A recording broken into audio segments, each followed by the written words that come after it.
तो कैसे कल्याण होगा अगर सारे लोग जो है जी बौद्ध बन जाते हैं, तो है ना। जी ठीक है। हाँ, ये सवाल बहुत हम्म, गजब का सवाल है और जी करना चाहिए हर।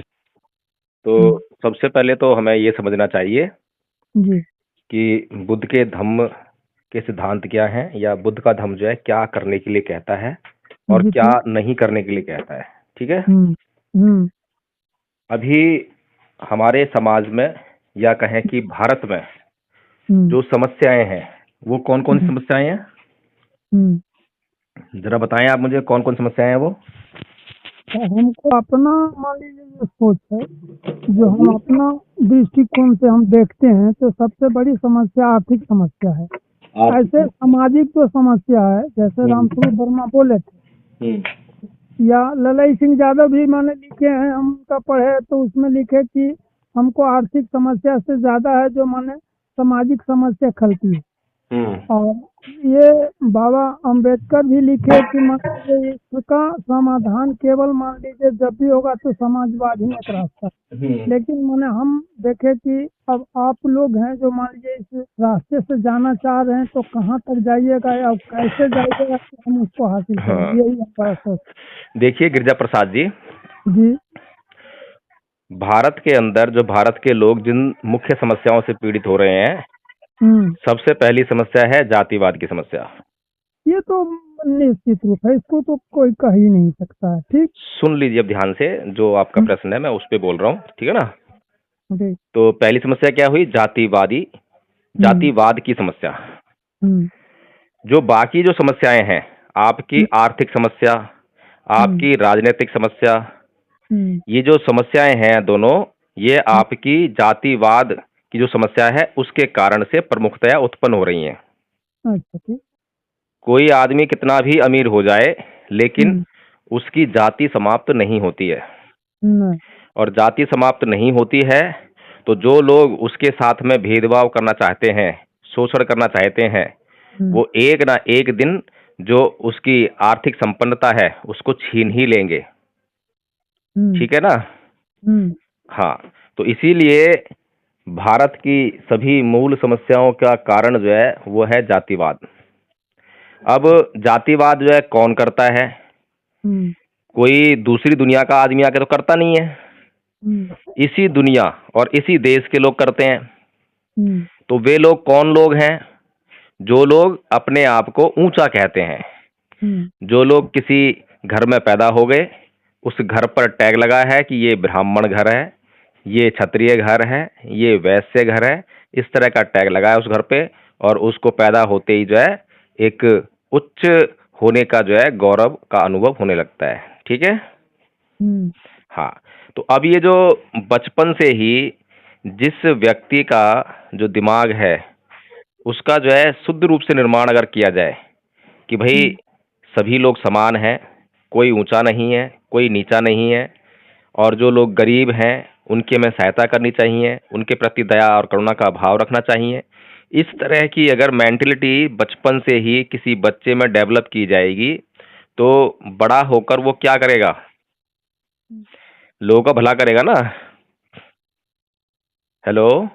हाँ सर, हम सोच रहे थे जैसे हाँ। मान लीजिए टैग लगा हुआ है, लेकिन हम तो यही देखते हैं कि जैसे हम ज्यादा हैं, ठीक है, हम्म। हम तो नेता लालू जी हैं और अच्छे काम किए, माने लोगों में जिस समय हम देख रहे थे कि मान लीजिए ब्राह्मण के साथ बैठ नहीं सकता था, खा नहीं सकता था, उसके यहाँ खाने के बाद हम लोग को थरिया बर्तन मांजना पड़ता था, वो समस्या मान लीजिए अभी अब तो दूर हो गया बहुत हम्म। हद तक के। लेकिन फिर भी देखते हैं कि गिरजा प्रसाद जी, आप जो समस्या समझ रहे हैं हम्म और जिसको कह रहे हैं कि वो समस्या दूर हो गई है, हम्म वो समस्या की जड़ नहीं है, समस्या का वो फल है। हम्म आप समस्या के फल को जो है देखकर कह रहे हैं कि समस्या खत्म हो गई है या अभी बनी हुई है। समस्या की जड़ जो है दिमाग में है, मैं दिमाग की बात कर रहा हूँ। जी हाँ ठीक है, हम समझ रहे हैं आपकी बात। हाँ, तो लेकिन नहीं, हमारा जो मुख्य प्रश्न था, मान लीजिए कि मेरा वहीं पर मैं सवाल का जवाब लेकर आ रहा हूँ। आपका मुख्य प्रश्न ये था कि अगर भारत जो है, भारत के लोग बौद्ध बन जाते हैं तो ये समस्या कैसे सॉल्व होगी, कैसे सॉल्व होगी? मैं सही। उसी की तरफ आपको लेकर आ रहा हूं। ठीक। अभी जो भारत के लोग हैं, जब उनके घर में जो बच्चा पैदा होता है तो बचपन से ही उसको बता दिया जाता है कि तू ऊंची जाति का है, कि तू नीची जाति का है। तो बच्चा जो है बचपन से ही उस माहौल में पलता है, बढ़ता है और उसी के अनुसार जो है दूसरे लोगों से वो व्यवहार करता है। तो समस्या जो है खत्म नहीं हुई, वो बनी की बनी रह गई। ठीक है। अब कुछ एकाध ही लोग ऐसे होते हैं, बिरले, जो अपनी तर्क बुद्धि का इस्तेमाल कर कर ये सोच लेते हैं कि नहीं नहीं, मैंने जो है इस परिवार में जन्म लिया तो मैं ऊंचा कैसे हो गया, नहीं नहीं, मैंने इस परिवार में जन्म लिया तो मैं नीचा कैसे हो गया। बहुत कम लोग होते हैं जो इस बात को सोच पाते हैं। लेकिन मुख्य रूप से जो समस्या बनी रहती है वो वातावरण की समस्या बनी रहती है, परिवार की, समाज की समस्या बनी रहती है। क्योंकि वहाँ परिवार में, समाज में जो वातावरण जो पैदा हो रहा है लगातार जो है बने हुए है, वो दूषित है, प्रदूषित है, जहरीला वातावरण है। तो भगवान बुद्ध जो है वो यही काम करते हैं कि बीमारी कहाँ पर है, बीमारी है दिमाग में, चित्त में। तो वो चित्त की शुद्धता की बात करते हैं। तो वो सबसे पहले जो है इस बात को बताते हैं कि आपको जो है ना तो अपने आप को ऊंचा समझना है, ना अपने आप को नीचा समझना है। ठीक है। तो जो अभी भारत के लोग, चाहे वो एससी हो, एसटी हो, ओबीसी हो, विशेष तौर पर जो निम्न जाति के कहे जाने वाले लोग, वे लोग अपने आप को नीच मानकर अपना जीवन जिए जा रहे थे। उनके अंदर कोई मोटिवेशन नहीं था, कोई प्रेरणा नहीं है। उन्होंने वो व्यवस्था को स्वीकार कर लिया। तो जब कोई बुद्ध के धम्म के संपर्क में आता है तो वो चित्त की शुद्धता का अभ्यास करता है। चित्त की शुद्धता कैसे होती है कि चित्त के जो प्रमुख कारक हैं वो है उसकी इंद्रियां, और इंद्रियों के अपने विषय हैं। अब जब इंद्रियां उनके विषयों के संपर्क में आती है तो वेदना होती है, और उस वेदना के होने पर हर एक मनुष्य जो है रिएक्शन करता है। जब रिएक्शन करता है तो वहां पर उसके दुखों का कारण जो है उत्पन्न होने लगता है। ये भगवान बुद्ध समझाते हैं। ठीक है ना। तो इतनी बारीकी से जब हर बौद्ध ये समझेगा कि मेरे चित्त के भीतर जो विकार हैं उनको मुझे निकालना है, मुझे अपने मन को शुद्ध करना है, भगवान बुद्ध के द्वारा बताए गए मार्ग पर चलकर शुद्ध करना है। मेरे चित्त में काम है, क्रोध है, मोह है, लोभ है, द्वेष है, तृष्णा है, राग है, इनसे मेरे को छुटकारा पाना है। तो जब प्रयास करेगा कोई भी आदमी तो उसमें चाहे आंशिक सफलता मिले, चाहे पूर्ण सफलता मिले, लेकिन कुछ ना कुछ सफलता तो मिलेगी ही। कम से कम जो है, जो वातावरण है, जो समाज है, जो राष्ट्र है, वो उतना दूषित नहीं रह जाएगा जितना कि अभी आपको दिखाई दे रहा है। कि अभी आप किसी जय श्री राम का नारा लगाने वाले के सामने खड़े होकर उससे आप ये सवाल नहीं कर सकते हो कि भाई जय श्री राम का नारा क्यों लगा रहे हो। राम जो है मर्यादा पुरुषोत्तम कैसे हो गए, पुरुषों में उत्तम कैसे हो गए, आप उससे ये सवाल नहीं कर सकते। क्यों? क्योंकि भारत की जो जमीन है, भारत की जो आबो हवा है, वो जहरीली हो गई है। उन लोगों के दिमाग में जो है वो जहरीली संस्कृति जो है बैठा दी गई है। इसीलिए हम लोग ये काम कर रहे हैं, लोगों को समझाने का काम कर रहे हैं, लोगों के चित्तों से, दिमागों से उस हिंसा को निकालने का काम कर रहे हैं। जब लोगों के दिमाग से वो हिंसा निकल जाएगी तब आप किसी भी आदमी से कोई भी प्रश्न करेंगे तो कम से कम आपके जीवन पर कोई संकट आपको दिखाई नहीं देगा। ठीक है ना। हम समझ रहे हैं आपकी बात। हाँ, तो हम लोग ये काम कर रहे हैं। बौद्ध बनना ही सब समस्याओं का हल है। चाहे कोई मुस्लिम हो, हिंदू हो, ईसाई हो, जैन हो, कोई भी हो, भगवान बुद्ध की जो शिक्षाएं हैं वो मनुष्य के कल्याण के लिए हैं।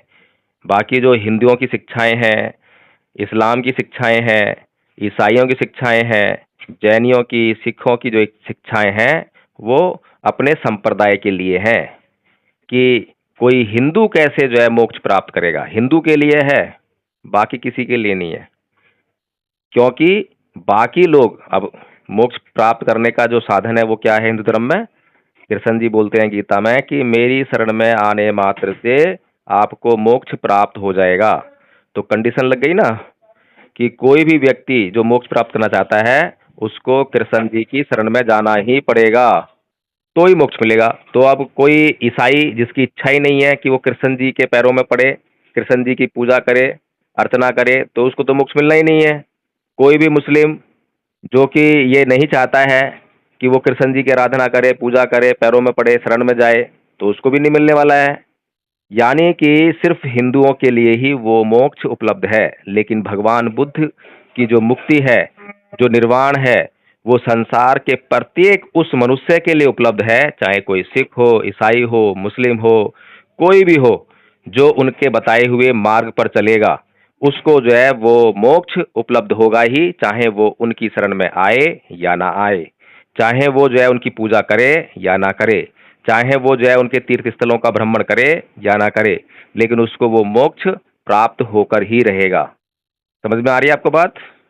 ये अब समझ में आ तो रहबे किया है सर, लेकिन हमारा जो माने मुख्य प्रश्न था उससे माने जैसे हट के लग रहा है। हम कुछ सोच रहे थे दूसरी कुछ, और आप बता रहे हैं वो तो आपको मैंने ये कहा था कि धम्पत संघ से आप जुड़िए, जुड़ गए आप? जी। आप धम्पत संघ से जुड़ गए आप? हम जुड़े नहीं हैं अभी तक के, हम बहुत अच्छा, तो नहीं। सबसे पहले गिरिजा प्रसाद जी आप एक काम कीजिए, क्योंकि अभी मैं अकेले आपसे बात कर रहा हूँ। यही बात जो है जब ग्रुप में हम बात करेंगे, वहाँ पे 10, 20, 50 लोग होंगे, तो सभी लोगों के कल्याण की बातें होंगी, सभी लोगों का फायदा होने वाला है। ठीक है ना? तो आप जो है, आपको मैं आपका नंबर मैंने शायद दे दिया होगा टीम को, टीम आपसे बात करेगी, आपको लिंक भेजेगी, और शाम को 8:30 बजे आप जो है मीटिंग ज्वाइन कीजिए, और उसमें आपकी जो भी बात हो वो बात को रखिए। ठीक है? जी। ठीक। आप गिरिजा प्रसाद यादव जी है ना? जी। जी, ठीक है। ओके, जय भीम होता है।